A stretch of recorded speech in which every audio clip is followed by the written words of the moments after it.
Good morning, Delaware County Alliance. It is morning for Brad and I. I'm coming to you from South Carolina, where there's chance of thunderstorms today. From South Carolina.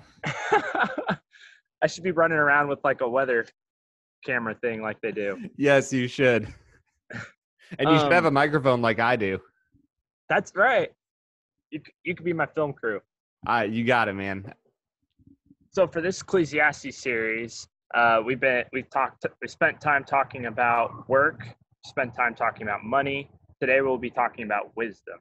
And this word, if you spend time in Ecclesiastes, this word that's going to appear everywhere is either meaninglessness or vanity. And this word, the Hebrew word, is hevel. And what we've been pointing to each week is the Bible Project talks about this word as well. And they actually argue that it's almost more helpful to think about this word as smoke.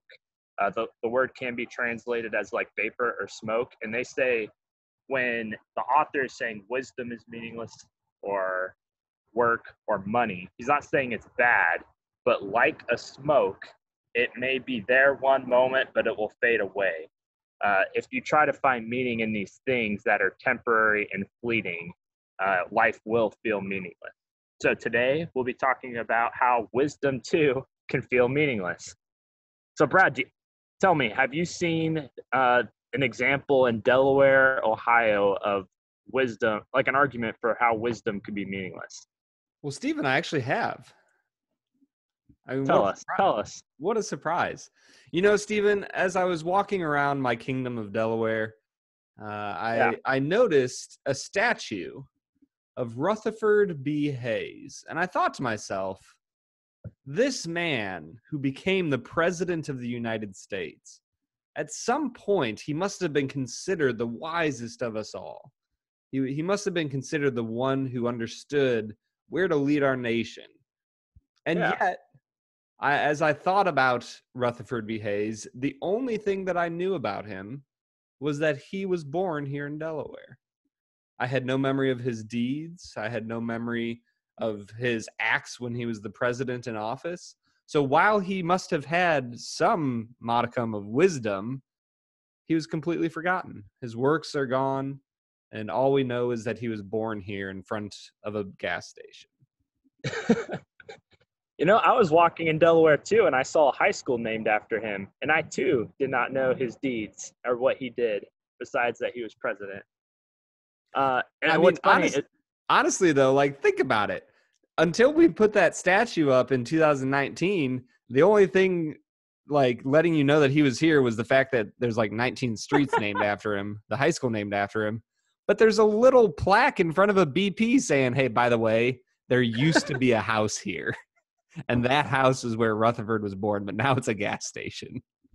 So if you desire the reputation of wisdom, maybe someday your name will be in front of a gas station. That's the moral to the story. That is the moral to the story. Or you'll have a bunch of apartments named after you. Yes, Hayes Colonies. Yeah, Hayes Colony. Man. So, Brad, what's interesting is each week we've kind of talked about why we've been tempted to find value in these things and then what Ecclesiastes says. And Ecclesiastes makes like heavy arguments on both sides. So let's just like play devil's advocate, or you play devil's advocate with me based on these are all things, what Brad and I are about to say, these are all things that are like in Ecclesiastes about wisdom. So why should we find value in wisdom? The wisdom has the power to raise the poor prisoner all the way to the throne. And it actually offers you security in a similar way that money does. It can protect you in some circumstances. It gives you strength, such as one wise man is greater than 10 rulers. And wisdom is like, there's something so precious about wisdom that even the self-righteous are tempted to seek wisdom just for the reputation. Like, it looks good to look wise, basically. In that sense, though, you look at wisdom and you're like, sure, wisdom can do good things for you and it can help you out in your life, but the wise are still going to be forgotten. You know, out of all the kings in the history of Israel, the only three we really remember are Saul, because he was really bad, David because he was really good and really bad, and Solomon because he built the temple and he was David's son. So he kind of lived off his dad's reputation. But outside of that, like nobody remembers any of the kings. Like, the wise will still be forgotten. There's plenty of wise men in the era of David and Saul and Solomon, but we've forgotten them all because they all die. Like, in the end, all of your wisdom comes to nothing because you are going to die.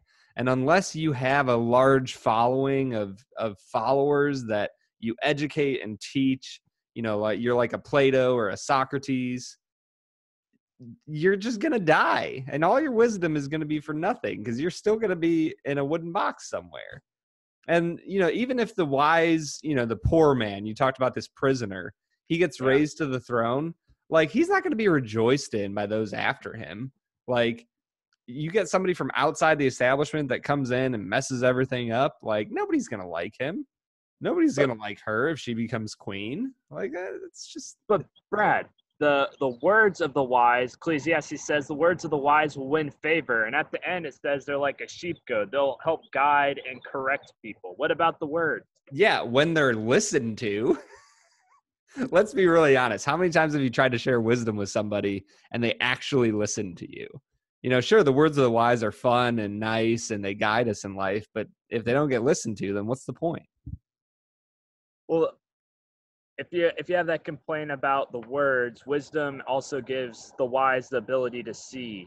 And the fact that they can see that money is not going to offer them everything, that is better than the wandering appetite that's chasing after money their whole life. It's better to be forewarned, or being forewarned is forearmed. That sight is precious. Man, yeah, it sounds really, really fun to live your whole life thinking, this money is meaningless. It's really fun to wander around and look at the sorrow that your wisdom has behold in your life. Okay, well, he says it's indispensable. He says it's better for the person who's righteous and wise in their life. It makes them gracious and gentle. And the wise person, they know the proper time and the just way. What about that? They do. But all of those wise acts, all it takes is one Bathsheba moment, and all of that wisdom is lost to folly. No one will listen to you. At that point, what was the purpose of all those wise moments and wise actions for that one moment of folly? Well, what about this? At least the wise person is assured of God's approval, right? Are they, though?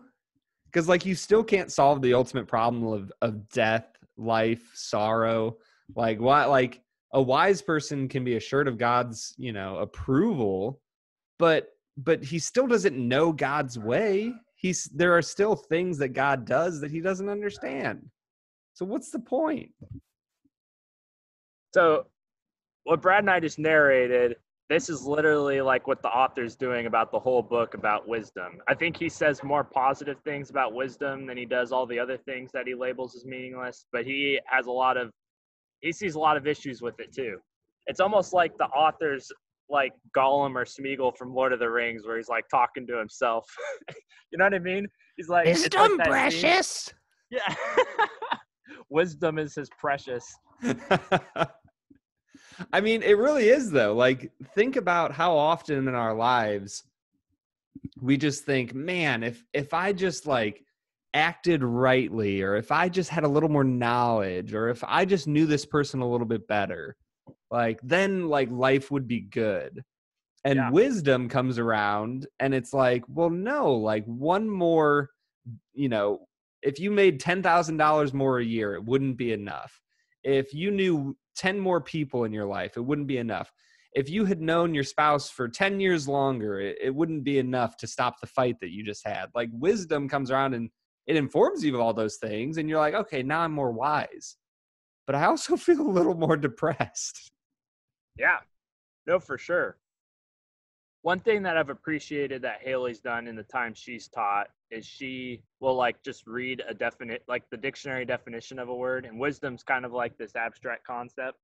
So definition I saw is wisdom is simply knowledge and the capacity to use it. So there's definitely like an action piece or the ability to apply that knowledge.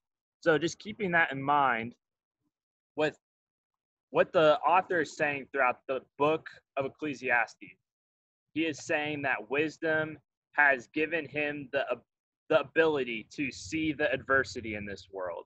He is able to see that money, that work, that these things that we're tempted to find value in, it's meaningless. There's an emptiness in them. They are temporary and fleeting. But the ability to see this also gives him the ability to see a lot of like suffering. He sees a lot of frustration. And to add on to that, not only does the wise person see more of this than like the foolish person, but he also more deeply understands his lack of capacity to change anything, right?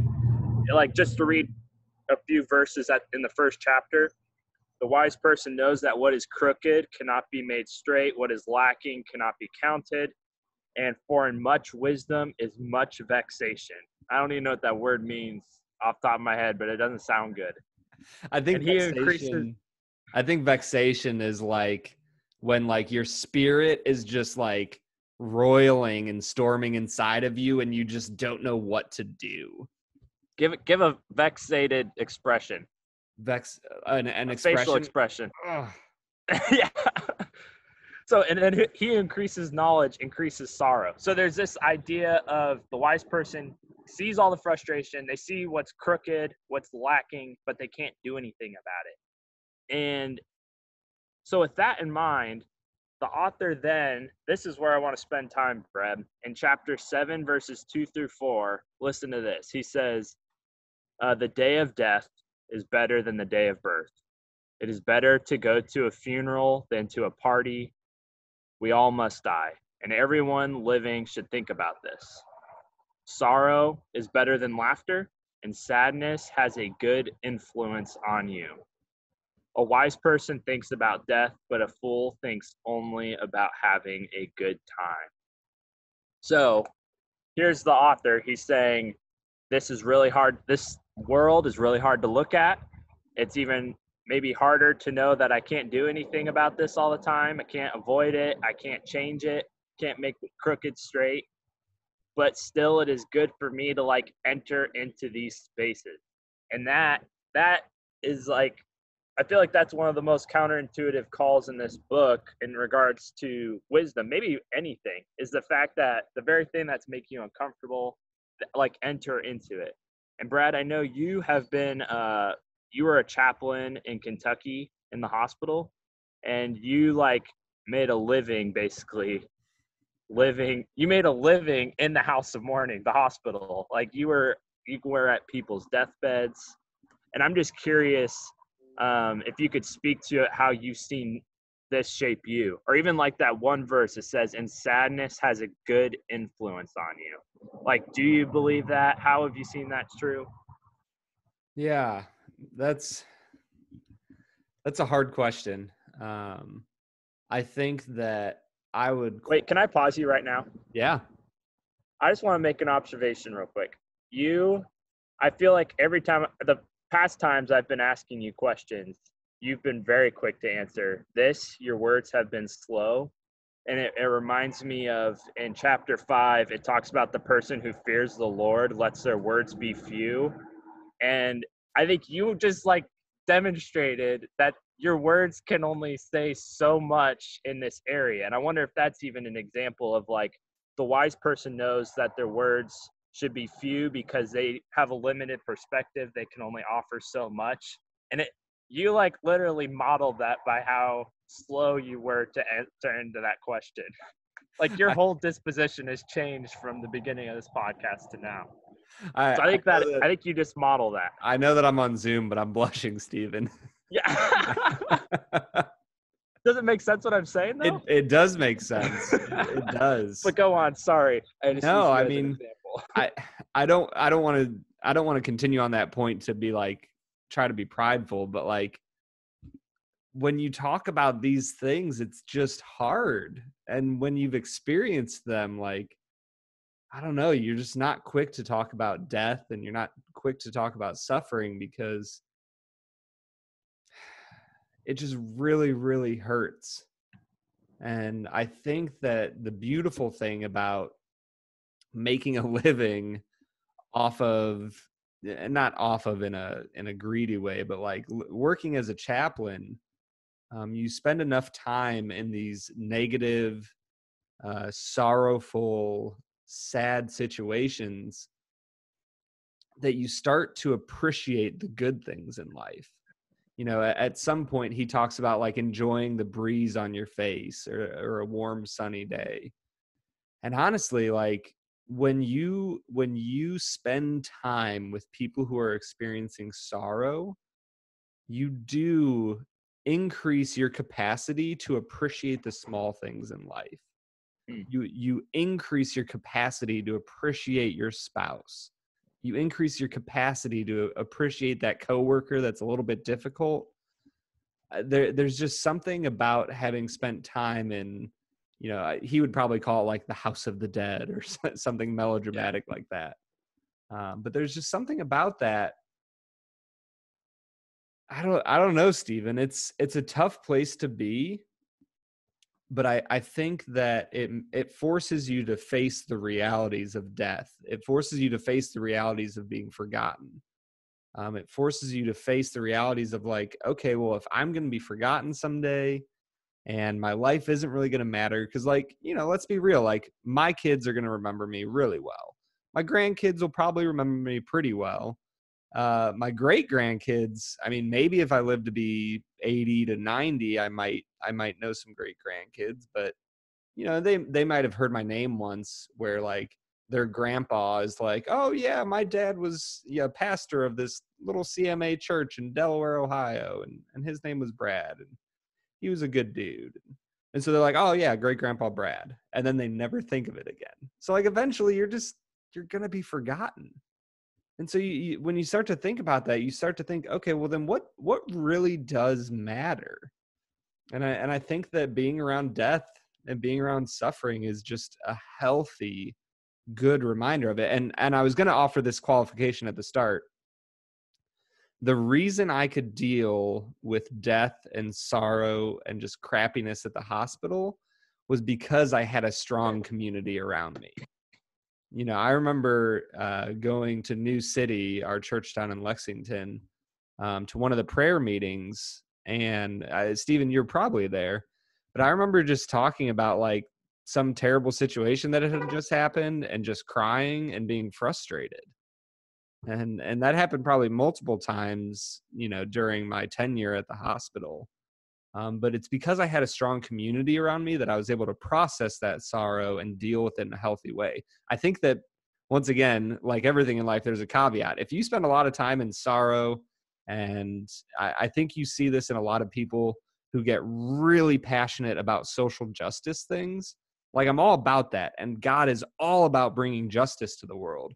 But unless you have a healthy community around you to deal with what often happens when there is no social justice, when there is a miscarriage of justice, I think you can become really bitter and really angry. We have to be really, really careful with that. I think that's really good, Brad.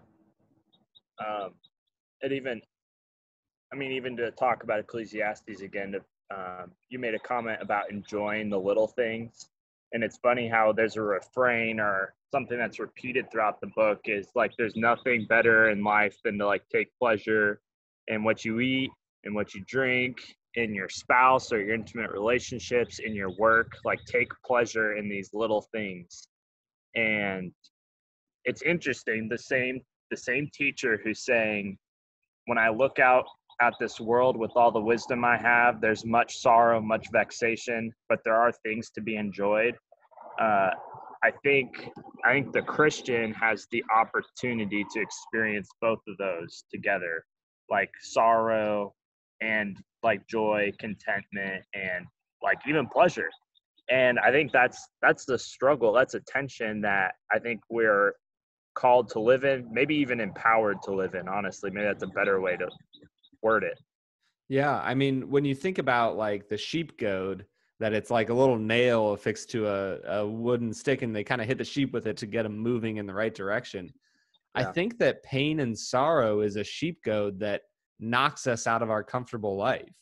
Because like when you think about our lives, like oftentimes we get little gripes and annoyances that frustrate us, but like we kind of fall into a zombie mode of like going to work and coming home and having dinner and mowing the yard and washing my car and seeing the grandparents and having a holiday and Yep. da da da da da, and we get sucked into this rhythm of life that all of a sudden things happen, like all of this protesting over unjust killings in the US, and all of a sudden that sorrow snaps us out of it and we start to look around and go, what am I doing? Like, what's happening in our country? And Yeah. what's happening is more and more people have fallen asleep in their daily lives, and they just don't notice the things happening around them, and a lot of those people are being woken up, which is great. But what are we going to do with that anger and frustration and that feeling of miscarriage of justice? I mean, these are big questions, and they don't have easy answers. Yeah. I think you're so right. That I think I'll just add a few concluding remarks. I reached out to Tim Miller. He's pastor at Cornerstone, and I just reached out to him to ask him a few questions about this because I think he's been in a lot more spaces of mourning than I have. And just a few comments he made is kind of similar to what you were saying. He thinks that the spaces of mourning force us to like really wrestle with the matters that are deep. The spaces of like feasting, they can often be superficial. Like I was super pumped when the Broncos won the Super Bowl, but I've been more shaped by people suffering around me than that Super Bowl win.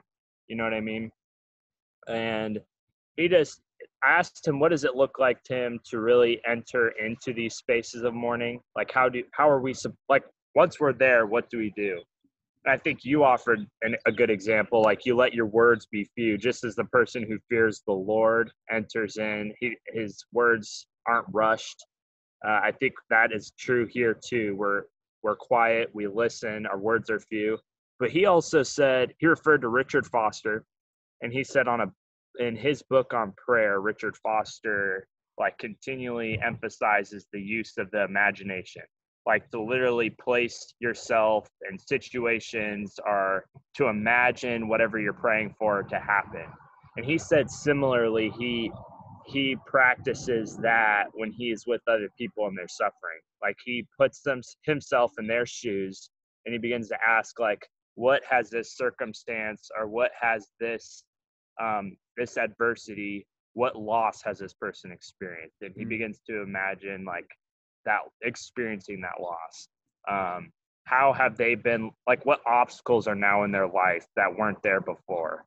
What is like things that they may fear now? How may they be insecure as a result of this? Like just really wrestling with how is this thoroughly affecting this individual and what would it look like if it impacted me? And I think we can make that, it's easy just to say, oh yeah, that would stink to if that happened to a person. But that idea of using the imagination, um, Tim has listened to me in spaces of mourning and I have felt loved. And I think at least I imagine he did that when he was listening to me. And so I think that's something I'm going to look to practice is what does it look like to use my imagination to really empathize? Haley wanted to join our recording for the week's sermon. Haley should actually be speaking about this. Haley really should be speaking about this. You want to say anything to Delco? A wave. Haley just got home from work. Yeah, Stephen, I think my final thought is that when you spend time with people and they're suffering, what you're really doing is giving them dignity, and you're telling them that they're a human being worth being with, even at their lowest of times, even if it makes me feel uncomfortable. That was often, I don't know about you, but a lot of times I have emergency prayers. And that's not to say that I don't pray on a regular basis, but there's times where you just are walking in a situation and you're just like, all right, God, this is it. Like, I need your help. And one of my emergency prayers in the hospital was, God, help me give this person dignity. And Mm, I would just pray that and walk into a situation that I didn't feel prepared for. amen. Um, That's good, dude. but I think that's a healthy way to move into situations of sorrow, is just ask God, I don't know what's about to happen, but Lord, help me show this person their true worth and dignity. Amen. Yeah.